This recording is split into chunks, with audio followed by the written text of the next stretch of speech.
to the talk about Federated PX4 and what Kittyhawk did a little bit of investigation into this idea. First, I'd like to introduce myself. I'm Ian Dougherty, and I am a senior software engineer at Kittyhawk. Kittyhawk is a startup in Silicon Valley that works on, we've developed multiple electric vertical takeoff and landing aircraft. I can give quick oh,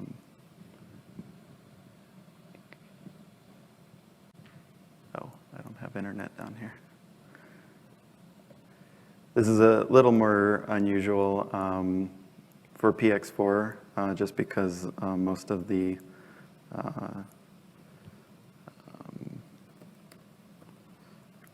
uses of PX4 would be for unmanned aircraft. And so this is technically a manned aircraft or a crewed aircraft. If I can get this on the screen.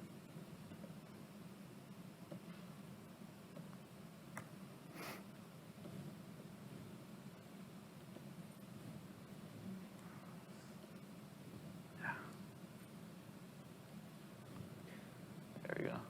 So this is the previous aircraft.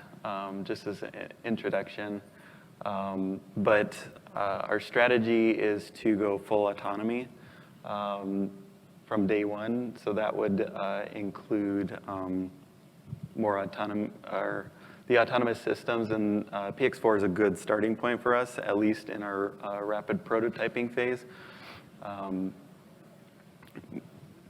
But we're also investigating the use of PX4 in a more safety-critical environment and what things can be reworked and split apart. And I'll get into that in my presentation. But if I can...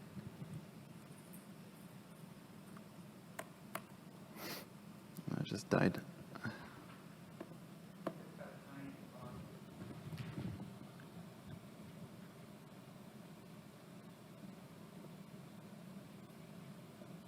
This doesn't work so well on a split screen.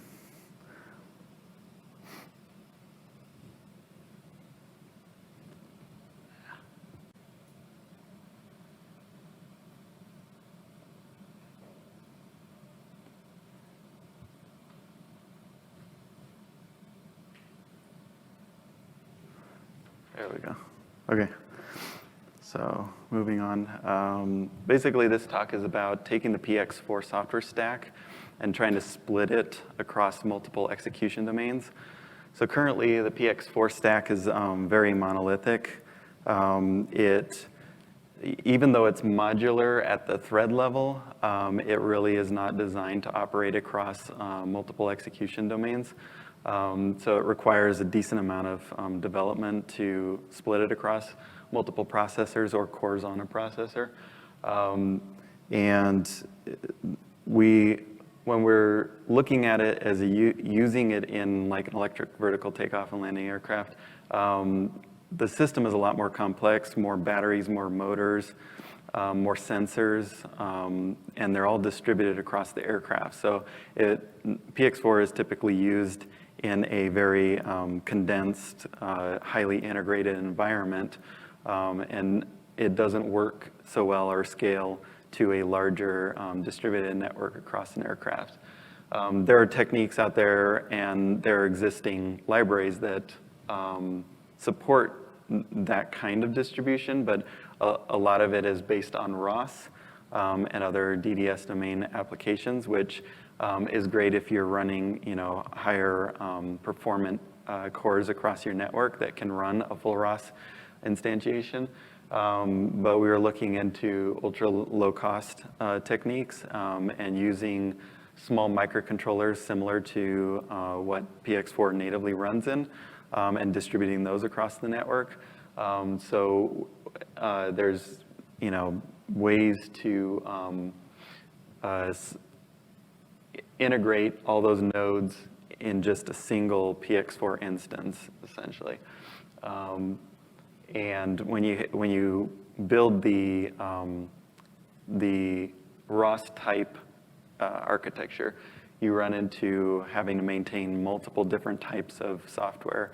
You have the ROS, you have the DDS, you have then PX4 and URB and all the other things, RTPS. You have to maintain all these little components. And so we were looking at taking the PX4 native ecosystem and software stack and splitting it across the different processing units across the aircraft. And it's more modern approach. A lot of newer software like Docker and Kubernetes are going to this distributed modular architecture. So this is kind of just the idea where you have a PX4 stack that's split, and you have some of the modules running on some of the execution contexts, and some other modules running in other execution contexts, and then you have some bridge that helps to connect the topics across those different domains to build up a entire PX4 stack. And then you have the existing bridges to get outside of the PX4 domain and into a more ROS or DDS or other custom domain that you want to interface with.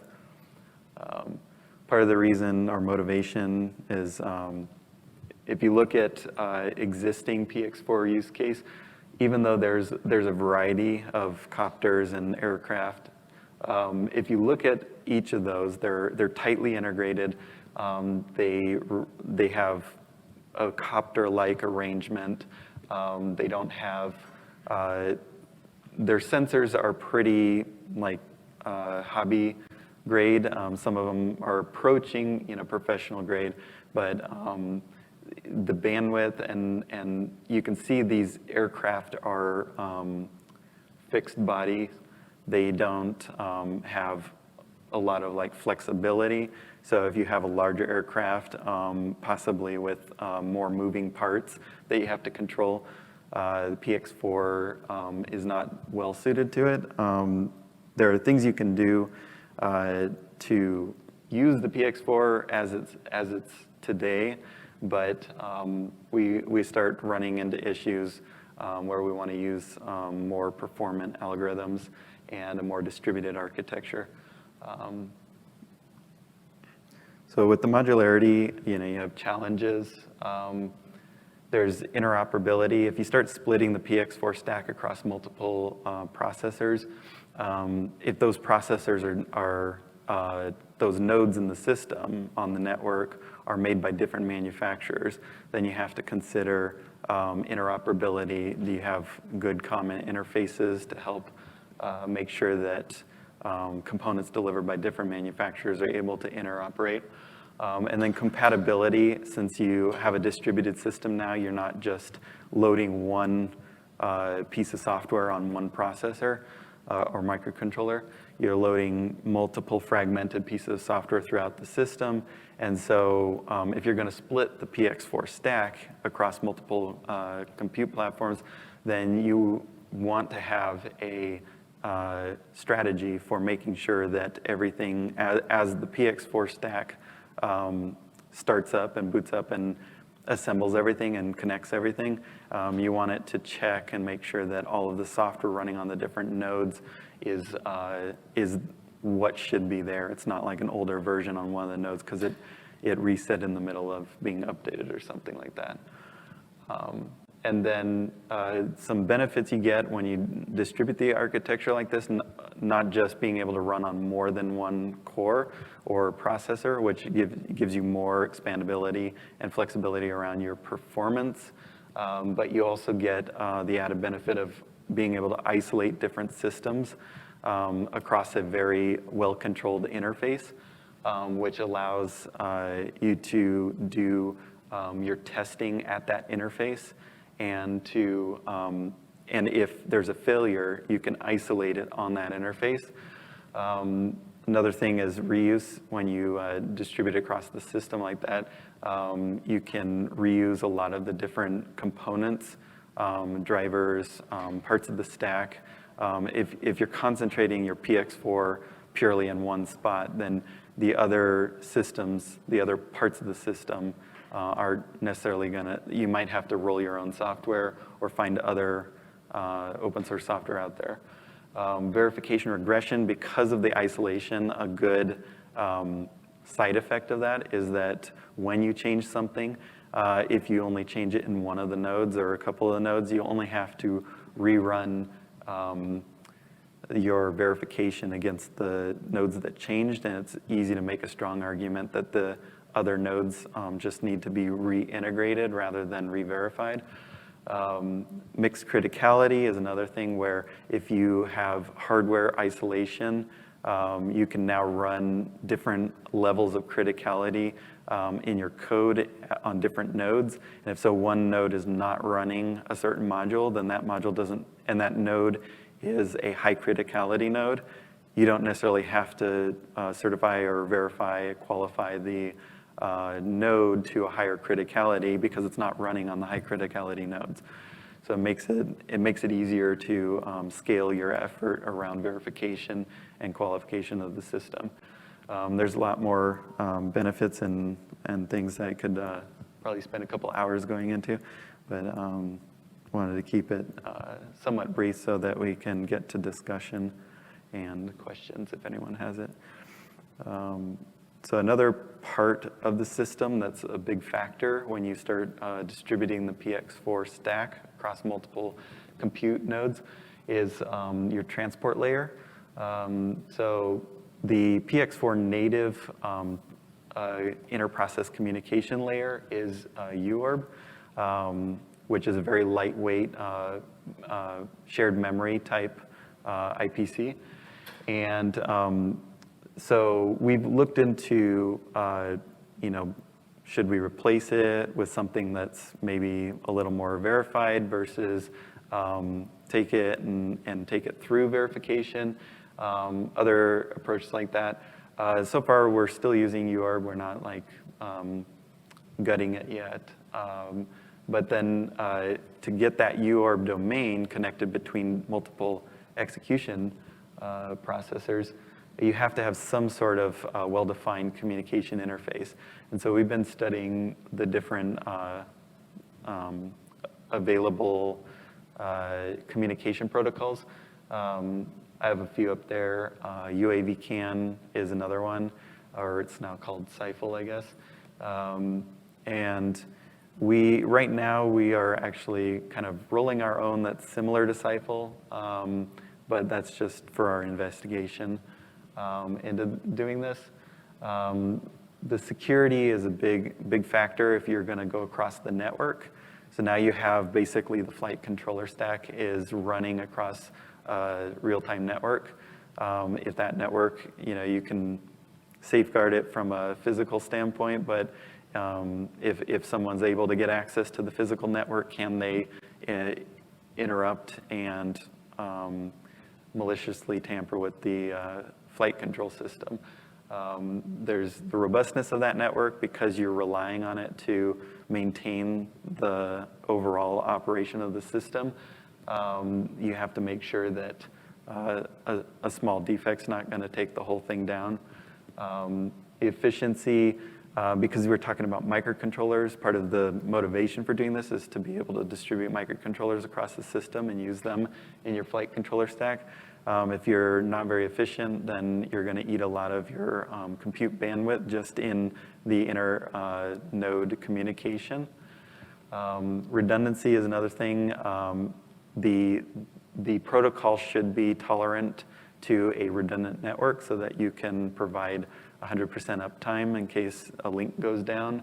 And then physical layer agnostic, when implementing it for like a PX4, in the PX4 context, PX4 has a nice abstraction and port layers to allow you to use different processors, different components and everything. So, and even different physical layers, whether it's Ethernet, fiber optic, serial, I2C, all the different physical layers you can have. But for this application, you really need a low latency, high bandwidth, unless you're very careful about what modules are running on those nodes. to make sure that the link supports the bandwidth necessary for supporting that node's operation in the system. And so going on, we have the key enablers. Having a good consistent, this is something that we noticed when we were working with PX4, is that it attempts to abstract the build environment away from the hardware. It tries to make sure that you have a good, clear breakdown between your board level, your application level, your platform level. What I found also is that it tries, but there's some places where it's lacking a little. So in an effort to federate the PX4 stack, it have to be a decent amount of effort put into making sure the tools and the build environment are also segregated in a way that makes it easy to put this thing together. And the benefit of that is having a good consistent abstraction layer and build environment abstracted away from the hardware, is that you're able to, and not just the hardware, but the platform and the middleware, is that you're able to use multiple different platforms, not just, right now it kind of breaks down between NutX or POSIX or Linux.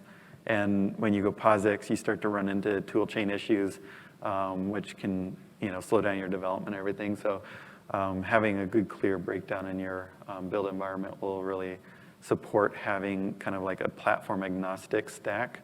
And then you can run whatever type of node, because certain RTOSs, certain OSs, they're good for certain compute platforms and not so good for different ones. So you can have like small microcontrollers connected in the network with higher compute, like a MPE sock, and then even Linux, a high-powered computer in there.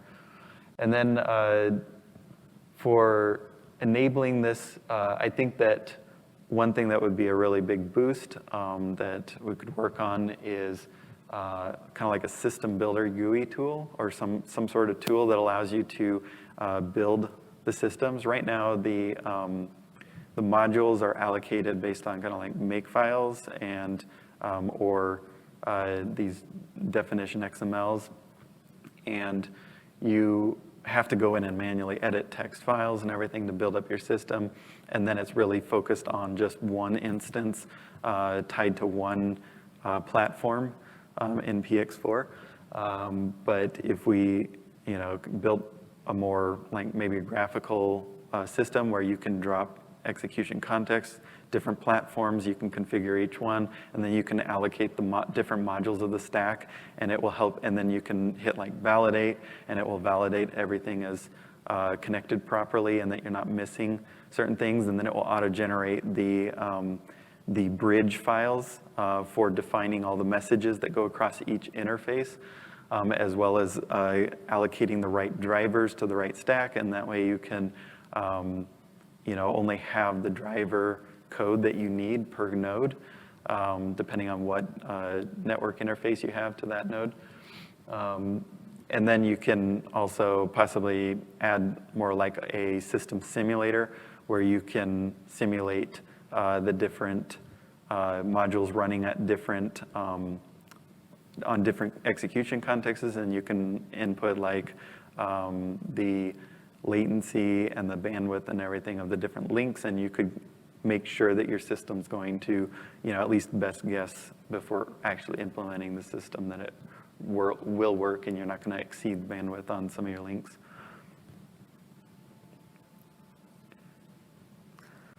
Another thing is what I mentioned before, a good integration with your, whatever the interface language is, so that you don't have to manually make sure all of the files are consistent and everything is lined up the way it should be. Another thing that we have been kind of investigating is, and it is already implemented on, or somewhat implemented on the CAN node. I don't know if you're familiar, but there's the ARC CAN node is a PX4 device, and it sits on a CAN network and provides sensor data and some other operation, which is very similar. It's kind of like a first step towards this, at least on the CAN side, the more low-level CAN side and sensors. It's kind of a step towards a distributed architecture because it's designed to be more than one PX4 instance running together, but it's very limited in what it can do and is pretty small. So this idea is more of like to broaden the concept to the entire stack for more generalized use and running more than just like sensor drivers off on the node. And then something that would be necessary and really this is kind of a cool benefit of this architecture is that you can do cooperative execution where essentially instead of having just one commander, executor, or whatever overseeing everything, you can have multiple ones and a specified hierarchy.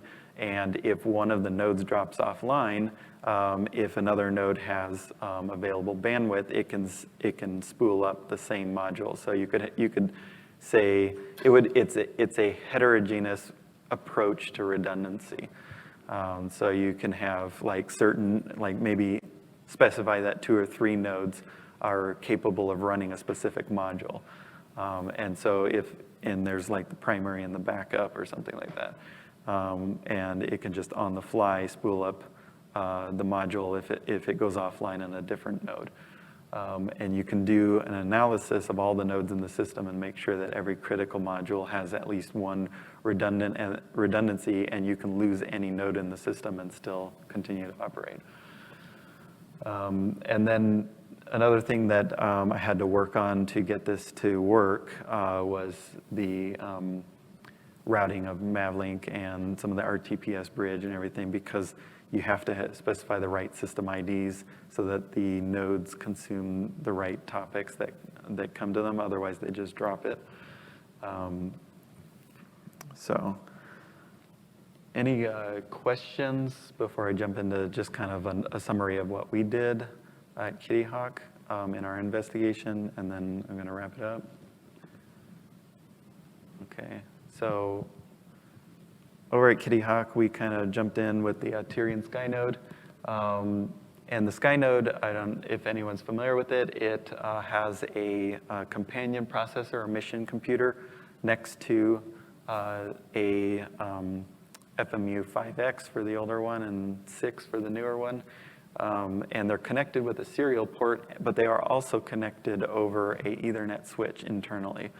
The Ethernet switch is disabled on the older version that we were working on, so we had to enable it because they were worried about some security measures. But we were just testing things out, so it wasn't a problem. And we built a POSIX PX4 as a Docker application running inside a container on the mission computer. And then we set up the RTPS bridge.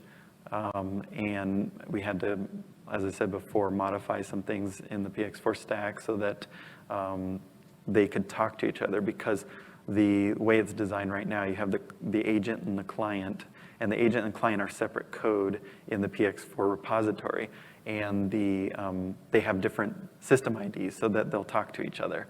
But we were running 2 PX4 instances, so 2 clients basically talking to each other.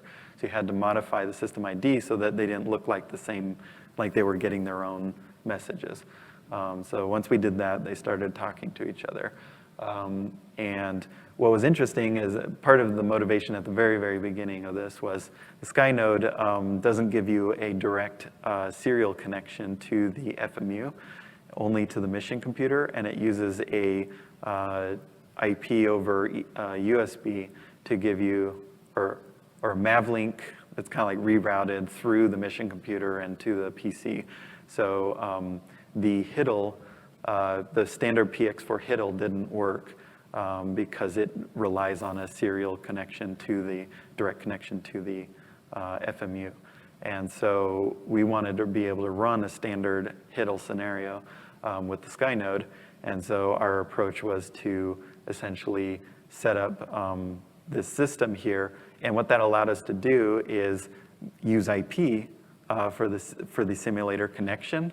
But the problem is that for the simulator in the NUTX version of PX4, the simulator is built into, I forget, it's the Mavlink connection. So there's kind of like a basic simulator in there, but it doesn't work very well over IP. We tried that first. And the simulator module that's in the POSIX version of PX4 is a standalone POSIX application or thread or module.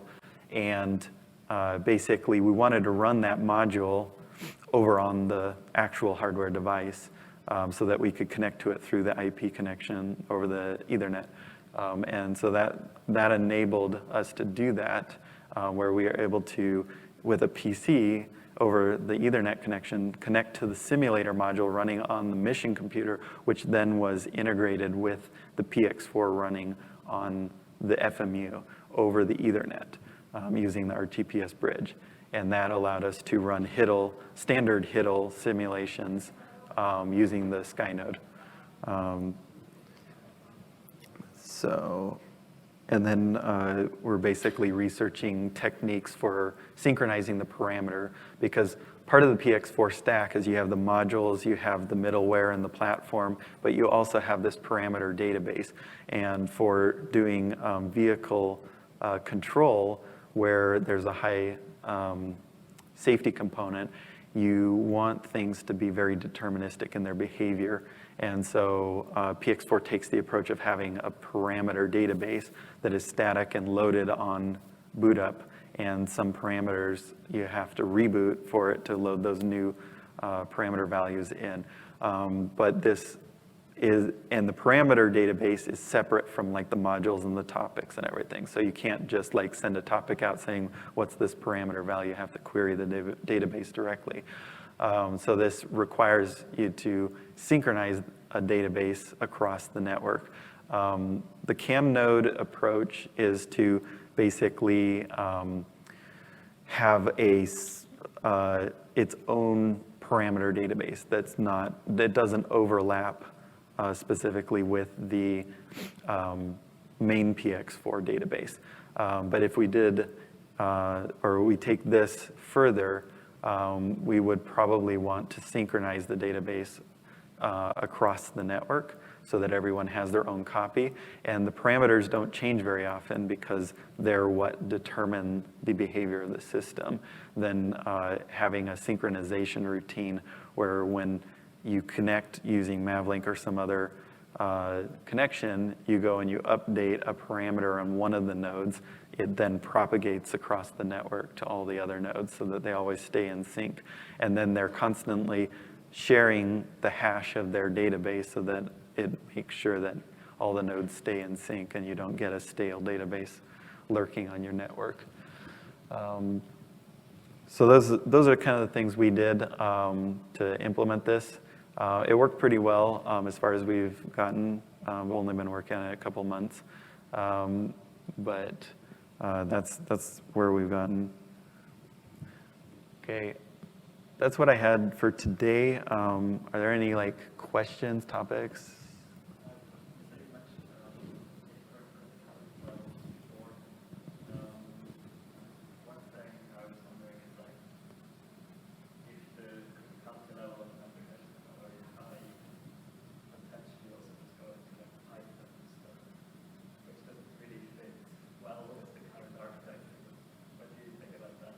Go into the what?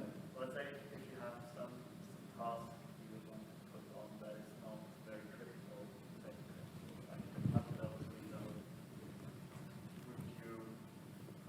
could potentially type that even into a completely other different tool set. You could go into like Python or something like that. Yeah, so this doesn't preclude the use of all of the external components that PX4 is already integrated with, you know, ROS, micro ROS, Python, whatever. You can run, you know, alongside whatever. But just because it's lower safety criticality doesn't mean it's lower real-time needs. So this is, that's something that we ran into. It's like you can, if you want, like stand up a micro ROS running on an RTOS or something similar and connect it using the bridge. But now, like I said, you're maintaining multiple tool chains, multiple build environments across, like you might have two, say you have two microcontrollers, they're identical. And one of them is running the flight control stack, and the other one's running something else that you wanted to run, but it doesn't make sense to run in the PX4. There's some overlap or something. You know, you can do it with micro ROS, but or some other microcontroller RTOS system, but like I said, it's multiple ecosystems. So that's kind of the idea, is that you'd be able to run that. And then one thing that is the PX4 Stack, especially the core flight routines and the controllers and the navigation, it's all very tightly integrated, and it's not really designed to be broken apart across like a ROS domain and a PX4 domain. So this would allow you to build a good deterministic network and be able to break the actual PX4 routines across multiple compute nodes. Does that answer your question?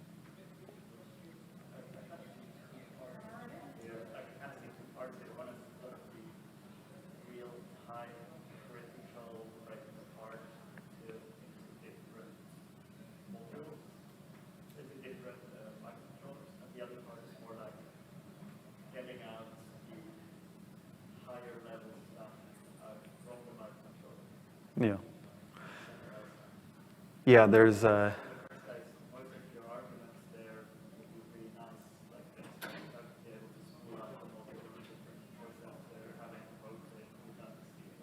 Mm.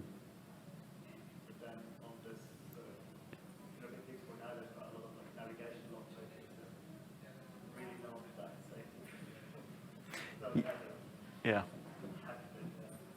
Yeah, and that could be a side effect of this effort, is to make it, since you're making the PX4 stack more modular, it may make it more easy to, or easier to move like the navigation module and the other high-level modules that really shouldn't maybe live on the microcontroller, move them up into a mission computer or something like that. And it gives you the option, if you want, to just run PX4 across the system instead of having to have something like a ROS domain. But yeah, but the focus of this this concept is really on splitting the actual PX4 stack with a lot of the flight routines and sensors and everything that's very tightly integrated to fly the aircraft across multiple nodes. Thank you. Any other questions? Okay. Looks good. Well, thanks for listening. It's the end of this talk.